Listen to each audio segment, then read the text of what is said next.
আসসালামু আলাইকুম। আমি প্রতিদিনের মতো আজকেও হাজির হয়ে গেছি আপনাদের জন্য একদম সহজ ইউনিক রেসিপি, শর্টকাট নাস্তা রেসিপি নিয়ে হাজির হয়ে গেছি। এটা অসম্ভব মজাদার হয় এবং শর্টকাট যারা ব্যাচেলর বা স্টুডেন্ট তাদের জন্য একদম উপকারী হবে।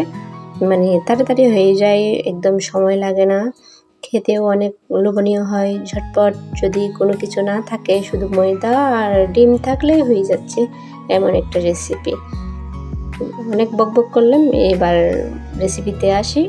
আমি এই রেসিপিটা বানানোর জন্য 2টা পেঁয়াজ নিয়েছি। পেঁয়াজগুলো একদম ছোট ছোট করে ছুরি দিয়ে কেটে নেব। যতটা ছোট করা যায় তত ছোট হলেই ভালো। ওইখানে হচ্ছে ছোট হলে একটু দেখা কম যাবে, ভালো লাগবে, সেজন্য একদম ছোট করে কাটার চেষ্টা করব। আমারটা যেরকম হয়েছে, আপনাদের যদি ভালোভাবে সুন্দর করে বানাতে চান তাহলে আরও ছোট ছোট করতে পারলে ভালো। আমি এর চাইতে ছোট করতে পারি না, এটা আমার ব্যর্থতা। আপনারা নিশ্চয়ই পারেন অনেক সুন্দর করে রেসিপি বানাতে, এবং আমার রেসিপিটা ফলো করলে আপনারা এভাবে বানাতে পারেন, কিন্তু এর চাইতে আরও ভালো, সুন্দর, ইউনিক করে বানাতে পারবেন।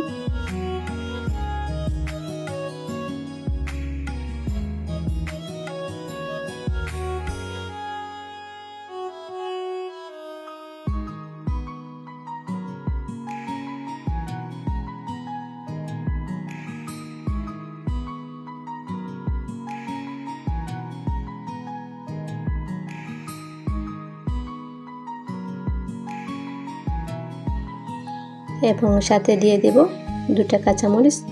আমি এই কাঁচামরিচগুলোও একদম ছোট ছোট করে, যতখানি ছোট করতে পারি ততখানি ছোট করছি। এভাবে একদম ছোট করে মিহি করে 3টা কাঁচামরিচ দেব। যে যেরকম ঝাল খান ওরকমই দেবেন। আমি ঝাল যেরকম খাই ওরকমই দিয়েছি। 3টা কাঁচামরিচ দিয়েছি, একদম কুচি করে যতখানি ছোট করতে পারেছি। সবগুলা কেটে আমি একটা বাটিতে নিয়ে নেব। পেঁয়াজ, কাঁচামরিচ, এখন দিয়ে দেব ধনেপাতা। আমি ধনেপাতাগুলো একটা ছুরি দিয়ে ছোট ছোট করে কেটে নিচ্ছি। সবগুলো একসাথে মিক্স করব।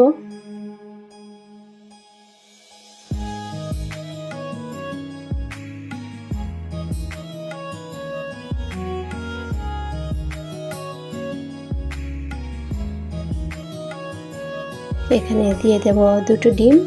2টা ডিম ফেটে নেব আমি।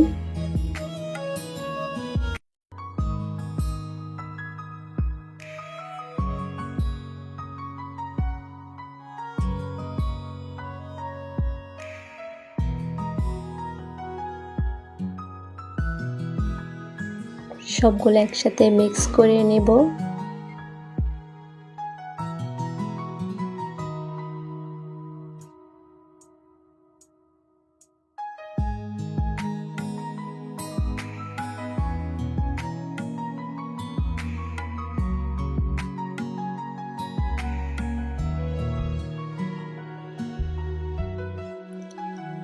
সাথে দিয়ে দিলাম 1 কাপ মতো ময়দা।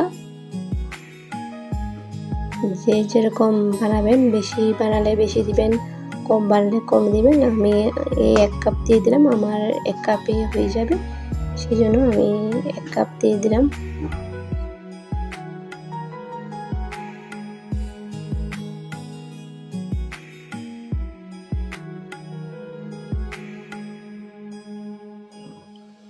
সবগুলা মিক্স করে নেওয়ার পর এখানে দেব পরিমাণ মতো লবণ, একটু করে হলুদ গুঁড়া, একটু করে মশলা গুঁড়া, একটু কালারের জন্য সামান্য করে মরিচের গুঁড়া দেব। সবগুলো একসাথে মিক্স করে একটা সুন্দর একটা ডো তৈরি করব।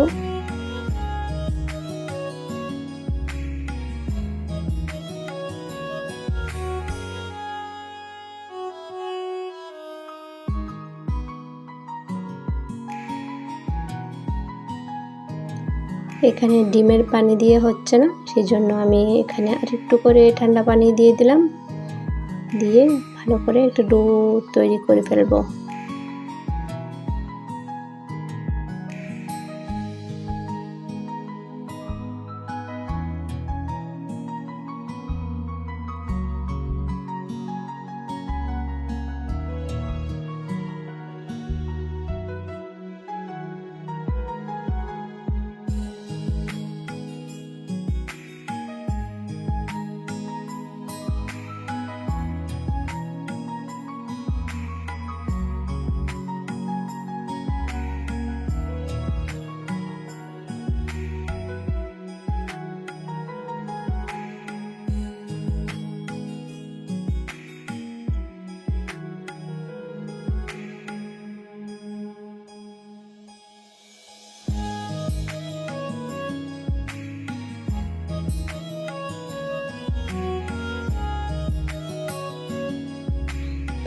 চুলায় একটা ফ্রাই প্যান বসিয়ে দিলাম, একটু করে তেল দিলাম, দিয়ে 1 চামচ করে ডু দিয়ে ভালোভাবে চারপাশ নেড়ে চেড়ে সব জায়গায় মিশ্রণটি মিক্স করে দেব।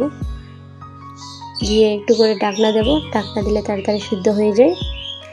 এখন উল্টাই দেব, ওদিকে যদি লালচে বর্ণ হয় আর শক্ত যদি হয় ওদিকে উল্টাই দেব।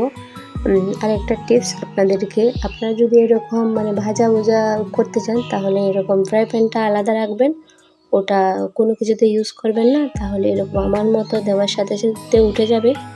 আমার আরও ফ্রাই প্যান আছে, ওখানে আমি রান্নাবান্নাও করি, সেই জন্য ওগুলোতে ওঠে না।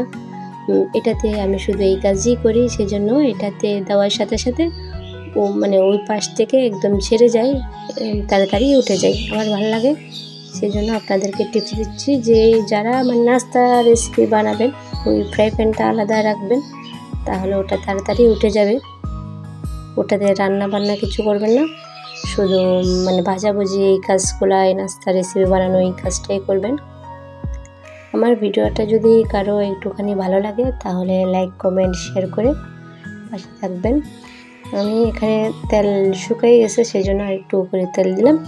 এভাবে যদি তেল লাগে আর একটু করে তেল দেবো, তেল দিলে কি হয় একটু সফট হয় আর শক্ত হয়ে যায় না, ভালো লাগে।